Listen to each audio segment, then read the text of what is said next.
Quando você atravessa para a rua, para a cidade, você enfrenta olhares, enfrenta a dificuldade de acessar os espaços, seja mercado, seja pagar uma conta na lotérica, o que for. Isso é bastante explicitado nas relações ali. Não que aqui em São Paulo não seja, eu acho que é a mesma coisa, porque eu acho que a gente está em tempo de começar a formular com mais cuidado o que é o racismo em relação à população indígena. Pouco se discute, pouco se reconhece a existência do racismo em relação à população indígena. Via de regra, a gente é tido sempre de maneira folclorizada, né? Então, se a gente não está com a nossa xanduca, com o nosso cocar, com as nossas pinturas, você não considera que é índio. Aí, se a gente usa celular, ou se a gente é formado, ou se a gente tem televisão, não é índio. E aí eu volto na questão, a gente não deixa de ser. A gente sabe, inclusive, como a gente usa todas essas coisas. O índio, no imaginário brasileiro, ele é o ignorante, ele é o homem selvagem, ele é aquele que está isolado, que não dialoga com nada, que não tem sabedoria, que não tem sistema de conhecimento e nem religioso. E acho que a gente está muito longe de desconstruir no imaginário das pessoas essa figura do indígena.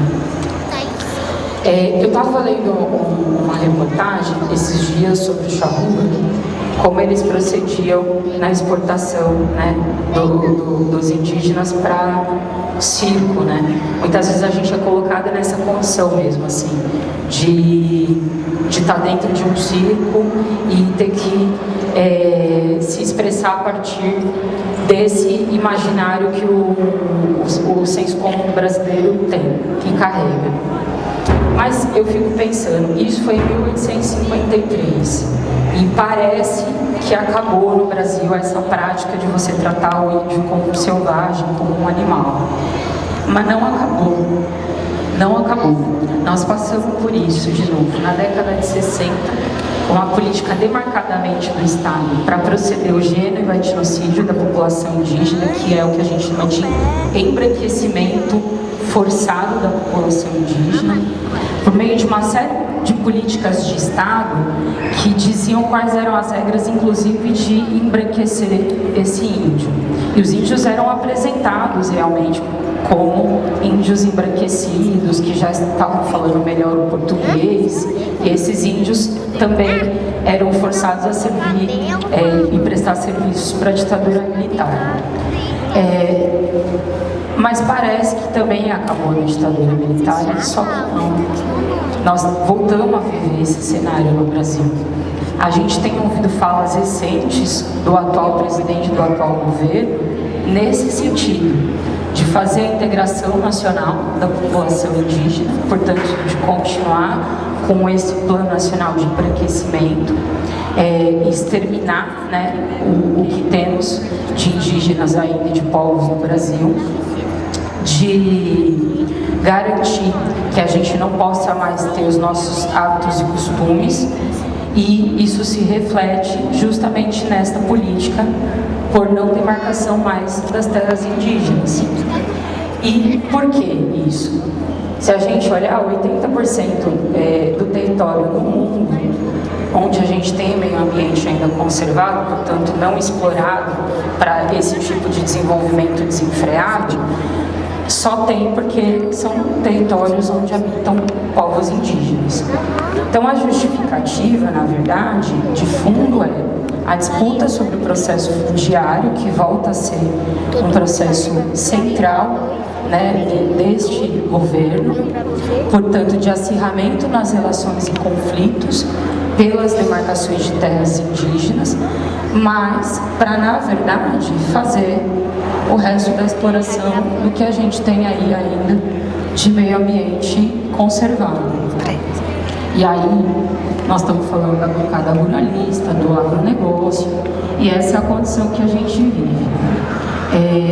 Eu escuto muito as pessoas falando, não temos que resistir, tem liberação para as pessoas usarem armas, o armamento da população desenfreado e tal. Só que essa é a nossa realidade cotidiana, gente. Para quem é indígena, a gente sabe que dentro do território de uma aldeia, este conflito armado, ele é eminente. Há menos de um mês a gente teve casos em aldeias de gente invadindo, dando tiro para cima.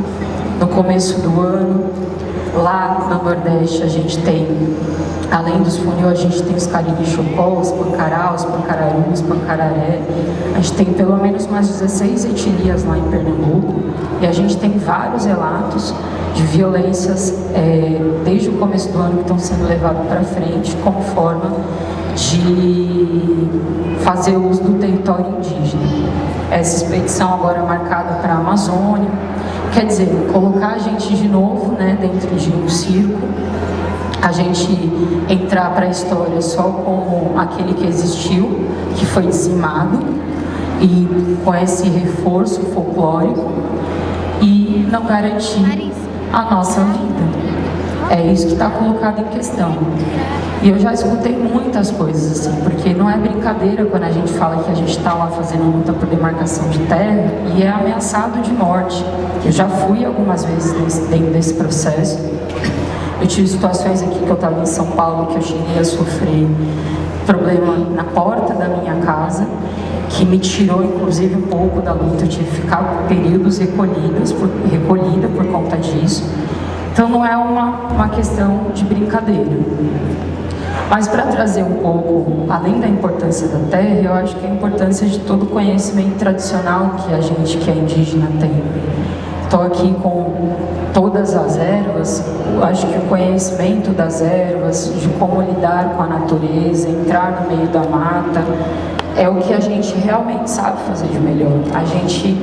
A palavra Sensou, traduzindo literalmente, significa guardiões da natureza.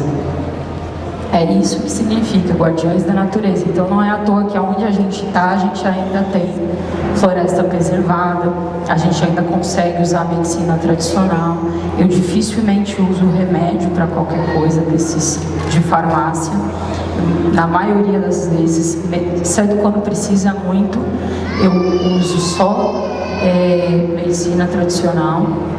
E a gente não aprende isso do dia para a noite, né?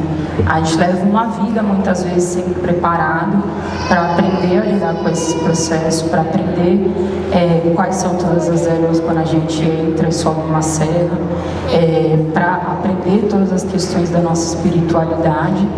Então não é uma coisa à toa, não é um saber que deve ser descartado, e também não é um saber que tem que ficar de fato à disposição das grandes indústrias patenteadoras de remédio, que vão, na maioria das vezes, dentro das aldeias, buscar esse conhecimento, depois registram, validam esse conhecimento de forma científica, lucram bilhões com esse conhecimento que a gente tem, que não é pouco, e as nossas aldeias continuam padecendo com a fome, com a miséria, com a ausência de água. A minha aldeia lá, gente, a água só chega uma vez por semana. Na rua, chega todos os dias a água. A água é fornecida de uma das nossas principais serras, que é a Serra do Comunati.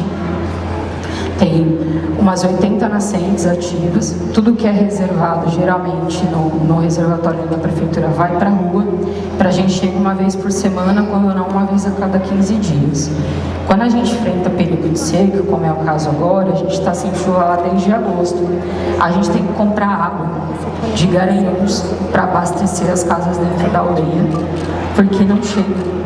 E não tem justificativa, porque se chega para a rua todo dia, de uma serra que é nossa, que é sagrada, deveria chegar para nós todo dia, mas não chega, porque, sei lá, eles acham que índio não toma banho, não precisa tomar banho, que não é uma verdade.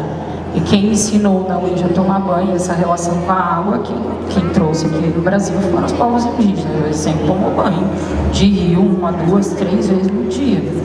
Então acho que deve passar isso, eles não precisam. Estão acostumados, porque como são fortes, né, essa é a palavra, são fortes, sabem lidar melhor com os problemas que tem que enfrentar na natureza, talvez não precise. E a gente tem que viver essa situação de ter que comprar água quando tem período de seca. Mas para a cidade não é assim que funciona. Então, gente, é um pouco essa situação que a gente vive. Eu queria cumprimentar os parentes ali, o Cristiane e o papai também, que a gente, né, também já há alguns anos aí de luta na estrada. É isso, eu vou abrir, se vocês quiserem fazer algumas questões, aí depois eu tiro mais uma cafuna aqui pra gente poder fazer com as ervas aqui.